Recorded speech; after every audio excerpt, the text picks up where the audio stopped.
আমার বাবা নেই, আমার বাবা মারা গেছে, কিন্তু আমার মাই আমার সব। তো আম্মু তোমাকে মানে অনেক মাঝে মাঝে কষ্ট দিয়ে কথা বলি। আম্মু আম রিয়েলি রিয়েলি সরি।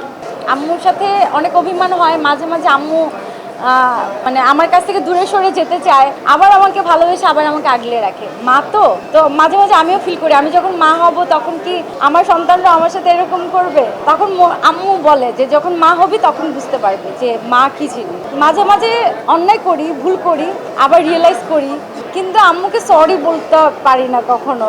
আম্মুর সামনে যাই লজ্জা লাগে। একবার ভাবি যে আম্মুকে সরি বলবো, যে গিয়ে বলবো যে আচ্ছা আম্মু ভুল হয়েছে, অনেক চিল্লাচিল্লি করছি, তোমার সাথে রাগারাগি করছি, মাফ করে দিও। আবার গিয়ে দরজার সামনে থেকে আবার রাগ করে আবার চলে আসি। তো আর বলা হয় না।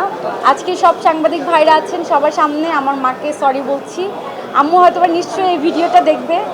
আম্মু তোমাকে মানে অনেক মাঝে মাঝে কষ্ট দিয়ে কথা বলি। আম্মু আম রিয়েলি রিয়েলি সরি।